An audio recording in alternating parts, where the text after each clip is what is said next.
जय हिंद। मैं हूं सुनील बॉबी। मैं हूं अभय कुमार। तो अब पंचायत चुनाव की सरगर्मी अब धीरे धीरे तेज होने लगी है। सरकार के द्वारा भी पंचायत चुनाव कराने के लिए आगे कदम बढ़ाने की प्रक्रिया शुरू हो गई है। पदाधिकारी कार्य में लग गए हैं, कर्मचारी वोटर लिस्ट तैयार करने में लगे हुए हैं। यहाँ पर देखना यह होगा कि पंचायत चुनाव कराने के लिए और तुरंत ही विधानसभा चुनाव समाप्त हुआ है। वोटर लिस्ट पहले से तैयार हैं। अब उसी वोटर लिस्ट को पंचायतवार, पंचायत समिति के वार, जिला परिषद को लेकर अलग अलग तैयार करने की थोड़ी सी प्रक्रिया अपनाई जा रही है। माहौल बन रहे हैं। प्रशिक्षण भी कर्मचारियों को प्रारंभ होगा। यानी कि सरकार के द्वारा यह जरूर संकेत दिया गया है, निर्वाचन आयोग के द्वारा यह संकेत दिया गया है कि मार्च और अप्रैल के बीच में पंचायत चुनाव होंगे। क्या अब तक यह पंचायत चुनाव के लिए गांवों में, गलियों में, पंचायतों में क्या यह सरगर्मी तेज हुई है? तो हाँ, यह अब कहना होगा कि पंचायत स्तर पर अब सरगर्मी तेज हो गए हैं। जो लोग मन बना रहे थे कि चुनाव लड़ेंगे, अब उनका धीरे धीरे चेहरा सामने आने लगा है। अब कैसे सामने आने लगा है? जो व्यक्ति 5 लोगों के बीच बैठकर बात नहीं किया करते थे, आज वह अपने धंधे रोजगार को थोड़ा सा कम कर, समय उसमें कम देते हुए लोगों के बीच में बैठना शुरू कर दिए हैं। और बैठकर वह मौन धारण नहीं किए हुए हैं, बल्कि वह पंचायत में, वार्ड में, गांवों में जो कमियां हैं, उस कमियों को गिना रहे हैं कि यहाँ पर एक चापाकल होना चाहिए था, यहाँ पर एक विद्यालय होना चाहिए था, यहाँ पर नाला होना चाहिए था, यहाँ पर नाली होना चाहिए था। यानी बखूबी खूबियाँ, यानी कि वो अभी स्पष्ट रूप से न करें कि हम चुनाव में आ रहे हैं, लेकिन उनकी संकेतों को जानकर लोग जरूर समझ रहे हैं। तो अभय जी, हम जानना चाहेंगे आपसे, आप दर्शकों को, अपने दर्शकों को बताइए। आज जैसा कि आप जानते हैं कि मगध संवाद और ठोक तंत्र चैनल का हेड हैं और हमेशा आपसे रूबरू हम दोनों होते रहते हैं। तो सर, आपको क्या लगता है कि पंचायत चुनाव की जो प्रक्रिया राज्य स्तर पर जो प्रारंभ हुई है, वोटर लिस्ट बनाने के कार्य हो रहे हैं, गांवों में कुछ देखने के लिए ऐसा मिल रहा है? सबसे पहले मैं दर्शकों को नमस्कार करना चाहूँगा।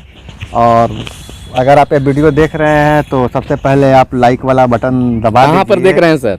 नहीं तो फेसबुक पे देख रहे हैं तो लाइक वाला बटन दबा दीजिए। फेसबुक पेज को लाइक कर लीजिए, पेज को लाइक कर लीजिए। और अगर आप यूट्यूब पे देख रहे हैं तो चैनल को अगर सब्सक्राइब नहीं किए हुए हैं तो सब्सक्राइब कर लीजिए। और वहाँ भी लाइक, इस वीडियो को आप फेसबुक पर भी देख सकते हैं, यूट्यूब पर भी देख सकते हैं। सबसे बड़ी बात है कि जो चैनल है ठोक तंत्र और मगध संवाद, दोनों पर आप इस वीडियो को देख सकते हैं।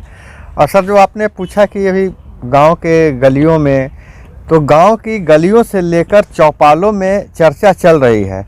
और जो चुनाव इनको लड़ना है वो सीधे सीधे बात नहीं करके घुमा फिरा के बात अपनी कह रहे हैं।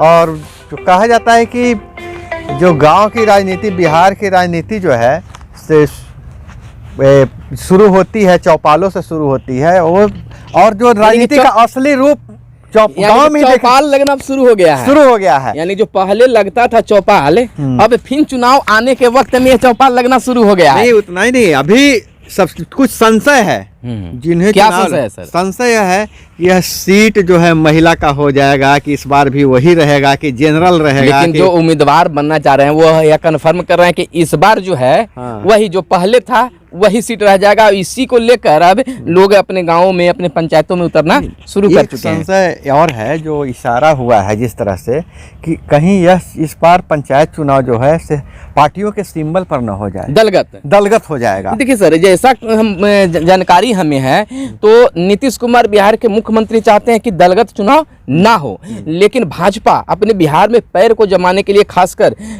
शाह जो है हैदराबाद के तर्ज पर अमित शाह बिहार में चुनाव कराना दलगत चाहते हैं, ताकि भाजपा की जो पार्टी स्तर जो है वो पंचायत स्तर पर मजबूत बने। तो वो चाहते हैं, देखिए अभी यहाँ पर बिहार में 2 उप मुख्यमंत्री बने हैं और दोनों भाजपा से हैं, जदयू से नहीं है। तो हो सकता है कि जो उप मुख्यमंत्री जो बनी हैं वो पंचायती राज का उन्हें जिम्मा मिला है, वो इस बात को लाकर रख सकते हैं कि यहाँ पर बिहार में जो पंचायत चुनाव हो वह दलगत हो। लेकिन नीतीश कुमार क्या मानेंगे? नहीं, एक बात और है, इसके पीछे भाजपा जो उनका जो बूथ जिसको शक्ति केंद्र नाम दिया था उन्होंने, और बूथ लेवल तक उन्होंने एक बूथ लेवल कमेटी बनाई थी। पिछले विधानसभा चुनाव में उन्होंने कहा था हर बूथ के लिए जिम्मेवारी दी थी। इसलिए उन्हें लगता है कि बूथ स्तर तक मेरा संगठन मजबूत है, एक दो आदमी जरूर है, इसलिए यह मतलब वो सिंबल पे चुनाव चाहती है। लेकिन वहीं अन्य दो क्षेत्रीय पार्टियां हैं, वो बूथ लेवल तक कहीं ना कहीं उनको लगता है कि हम कंप्लीट नहीं है, इसलिए वो नहीं चाहते हैं कि ये सिंबल पे चुनाव हो, दलगत चुनाव हो। जैसे कि भाजपा का सीट भले ही इस बार बढ़ी हो सरकार सर, लेकिन ऐसा तो देखा जाएगा कि भाजपा की जो जड़ें हैं वह शहरी क्षेत्र में मजबूत है। बिल्कुल बिल्कुल बिल्कुल। जदयू का कुछ अस्तित्व है, लेकिन इस बार जो है नीतीश के जो भी चीज हो, नीतीश से लोग खासकर नाराज थे, जैसे तैसे सरकार बनी। लेकिन कुछ राजनीतिज्ञों का कहना है कि अगर दलगत चुनाव हो तो इसमें राजद की बहुमत काफी तेज होगी, राजद का जो पैर है वो काफी मजबूत होगा। आपको क्या इस पर लगता है? देखिए, विचार ऐसा जो ऊपर से देखने में लगता है, लेकिन नीतीश कुमार की जो लोकप्रियता है, जो उन्होंने काम किया है, वो पंचायत चुनाव, सबसे पहली बात उन्होंने पंचायत चुनाव करवाया। दूसरे टर्म में उन्होंने क्या किया कि 50% महिलाओं को आरक्षण दिया। उसमें उसके बाद पिछड़ा अति पिछड़ा का जो आरक्षण दिया, तो नीतीश कुमार की पहचान ही पंचायत स्तर पे है, पंचायत चुनाव को लेके है। और जो उनका 7 निश्चय योजना जो है वो पंचायतों में लागू हुई थी। तो इस लोकप्रिय तो है नीतीश कुमार, लेकिन कहीं न कहीं संगठनात्मक रूप से नीतीश कुमार की पार्टी हो चाहे और कोई दल हो, थोड़ा पिछड़ रही है, इसलिए वह इस तरह का रिस्क नहीं लेना चाह रही है। कोई भी अगर दल या पार्टी या कोई भी संस्था अगर पिछड़ती है तो उसका सबसे मुख्य कारण एक होता है स्वामित्व, यानी अपने आप में ही हम सब कुछ हैं। सब कुछ है। अगर यह जिस पार्टी में, जिस दल में, जिस संस्था में, जिस चीज में अगर रहेगा कि हम ही सब कुछ हैं, तो वैसे दल या पार्टी को बिखरना दम निश्चित तौर पर होता है। क्या इस नेतृत्व का अभाव में अभी जैसे बार बार अब चर्चा हो रही है, जैसे है कि लालू यादव के बाद तेजस्वी यादव, उसके बाद है कि भाजपा में एक सेकंड लाइन तैयार है। और पिछले कुछ वर्ष इस पर गैप था, लेकिन इस बार भरने की कोशिश की जा रही है। लेकिन जदयू की बात है कि नीतीश कुमार के बाद कौन, यह चर्चा अभी आम गलियारों में। लेकिन सर, एक हम लोग अभी पंचायत चुनाव की बात कर रहे हैं। पंचायत चुनाव समझिए कि लोग, गांधी जी का सपना था ग्रामीण स्वराज का, ग्राम स्वराज का। यह स्वराज गाँव से विकास की नीति जो तय हो, ग्रामीण अपने आप अपनी विकास की नीतियां हैं सो खुद तय करें। लेकिन यहाँ जो आरक्षण हो, चाहे जिस तरह से पंचायत चुनाव में जो खेल हुआ पैसे का, सबसे बड़ी बात है, दर्शकों को भी पता होगा कि पंचायत चुनाव में भी यह बीमारी आ गई है, पैसे की खेल होती है।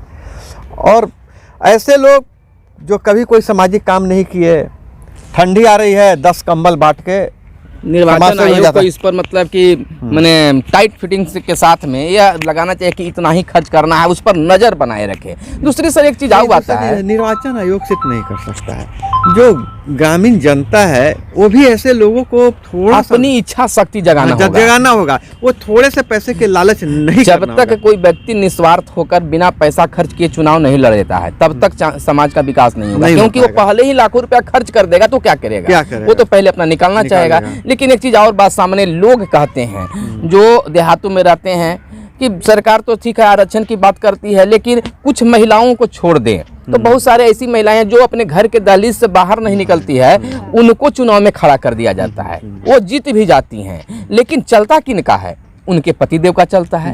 और लोग मानना शुरू कर देते हैं कि ये तो लब्बड़ स्टाम्प है। इसमें भी कुछ सुधार करने के, मैं महिलाओं पर टिप्पणी नहीं करना चाहता हूँ, लेकिन अगर कुछ पुरुष वर्ग भी अगर जो हैं तो उनको भी रबड़ स्टाम्प नहीं बनना चाहिए। इसके लिए सरकार, चाहे कोई भी राजनीतिक दल का चुनाव हो, कोई भी मैंने विधानसभा का हो, राज्यसभा का हो, लोकसभा का हो या फिर पंचायत हो, एक लगाना चाहिए एजुकेशन। हाँ, एक तय करना चाहिए, एक मानदंड तय होना चाहिए। हाँ, जिसके जो कम से कम क्राइटेरिया पूरा करने के बाद ही होता अक्सर है कि बड़े बड़े अधिकारियों की बैठक में जाती हैं, लेकिन महिलाएं पढ़ी लिखी नहीं होती हैं, और जिनको जो कर्मचारी को उनके अंडर काम करना चाहिए वो हावी हो जाता है, यही होता है। और दूसरा बात है कि आरक्षण का बयार कहीं कहीं तो सर, हम दर्शकों से हम क्षमा के साथ बहुत कहना चाहेंगे कि कहीं कहीं तो लोकतंत्र का अपहरण हो गया है। आरक्षण की बात हुई, लेकिन कुछ दबंग प्रवृत्ति के लोग अपने स्टाफ को, अपने ड्राइवर, अपने बनिहार को बना देते हैं, चुनाव जितवा हाँ देते हैं और पूरा काम खुद देखते हैं। और ये मैं ऐसे ही नहीं कह रहा हूँ, मैं दावा ठोक के कह रहा हूँ, मैं प्रमाण दे सकता हूँ। तो चलिए वीडियो में हमेशा बने रहें। ये पंचायत चुनाव पर यह वीडियो कैसा लगा, आपका इस पर क्या विचार है? आपने सर एक दो शब्द यहाँ पर लाया, एक चौपाल और ताल ठोक के। ताल ठोक के तो आज से हम पंचायत चुनाव जब तक संपन्न नहीं होता है, चैनल में हम लोग जो हैं चौपाल ताल ठोक के कार्यक्रम के नाम से हम हमेशा आपको देते आएंगे। याद रखिएगा, चौपाल ताल ठोक के। तो पहला यह एपिसोड है, यानी पहला एपिसोड में चौपाल ताल ठोक में आपका स्वागत है। आप देखते रहिए और अपना विचार देते रहिए। पुनः मैं परिचय दे देना चाहता हूं, मेरा नाम सुनील बॉबी है और हमारे साथ हमारे भाई अभय जी हैं, अभय कुमार जी हैं। वीडियो पसंद आए तो लाइक करेंगे और निश्चित रूप से चैनल को सब्सक्राइब और शेयर करना ना भूलेंगे। और आप पंचायत चुनाव के संबंध में क्या कहना चाहते हैं कमेंट बॉक्स में जरूर दें। धन्यवाद। जय हिंद, जय भारत, वंदे मातरम।